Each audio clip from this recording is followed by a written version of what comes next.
ကဲအားလုံးပဲမင်္ဂလာပါခင်ဗျာကျွန်တော်တို့ Galaxy Mobile နေပြန်လဲကြိုဆိုလိုက်ပါတယ်ဒီနေ့မှာဆိုလို့ရှိရင်တော့ကျွန်တော်တို့ချစ်ရတဲ့မိတ်ဆွေ customer တွေကိုကျွန်တော်တို့ဆိုင်မှာရှိတဲ့ iPhone လေးတွေနဲ့မိတ်ဆက်ပေးမှာဖြစ်ပါတယ်ကျွန်တော်တို့ဆိုင်မှာဆိုလို့ရှိရင် iPhone 11လေးရှိတယ်11 Pro ရှိတယ် iPhone 12ရှိတယ်12 Pro ရှိတယ်13လေးတွေရှိတယ် iPhone 15လေးတွေရှိတယ် iPhone 50ပေါ့နော်11 Pro Max ရှိတယ်12 Pro Max ရှိတယ်13 Pro Max လည်းရှိပါတယ်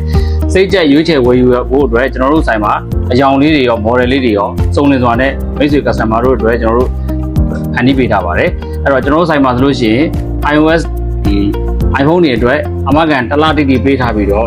ကျွန်တော်တို့ဆိုင်ကနေဝယ်ယူတဲ့ iPhone တွေအတွက်ခုနပေါ့နော်ဒီ iCloud တွေပေါက်ပေးတာမျိုးတွေ channel software ပိုင်းဆိုင်ရာလေးတွေကူညီတာမျိုးတွေအတွက်ကျွန်တော်တို့လုံးဝအခမဲ့နဲ့ကူညီပေးမှာဖြစ်ပါတယ်ခင်ဗျာကျွန်တော်တို့ဆိုင်မှာကျွန်တော်တို့တွေရဲ့ customer တွေကိုကျွန်တော်တို့အားရှိတဲ့ဘော်ဒါတစ်ခုဖြစ်တဲ့ငွေကြေးဆိုတာတဲ့ပိုတဲ့အကြောင်းဝင်မျိုးနဲ့မိတ်ဆွေတို့ထက်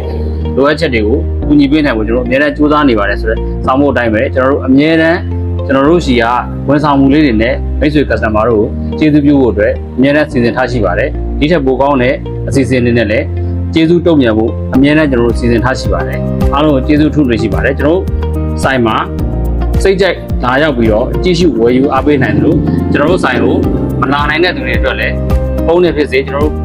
ဒီ Facebook page က Messenger ကနေဖြစ်စေ TikTok ချက်ပေါက်ကနေဖြစ်စေ Telegram channel ကနေဖြစ်စေကျွန်တော်ကြည့်ရှုပြီးတော့ဖုန်းလေးနဲ့ hello လိုက်တာဖြစ် Viber ကနေပဲလှမ်းပြီးဝယ်တာဖြစ်ဝယ်ယူအားပေးလို့ရပါတယ်ကျွန်တော်ဆိုင်ကိုလာပြီးတော့ဝယ်ယူအားပေးခြင်းနဲ့မိတ်ဆွေ customer တွေအတွက်ကတော့ပြည်တဲ့ကသူနဲ့ကျွန်တော်မျက်နှာချင်းဆိုင်ဖြစ်တဲ့ညွန့်လက်ဖေးဆိုင်ဘေးမှာရွှေတချောင်းလမ်းလမ်းပေါ်ပြီးမှာကျွန်တော်ရှိပါတယ်ပြည်တဲ့ကသူနဲ့မျက်နှာချင်းဆိုင်မှာရှိတဲ့ကျွန်တော် Galaxy Mobile မှာလာရောက်အားပေးနိုင်ပါတယ်ဖုန်းနံပါတ်လေးတွေကတော့39 950 605 310နဲ့950 605 311တို့ကိုလည်းဝယ်ယူအားပေးနိုင်ပါတယ်ခင်ဗျာအားလုံးကိုကျေးဇူးအထူးတင်ရှိပါတယ်ကိုစိတ်နှပြကျမ်းမာချမ်းသာပါ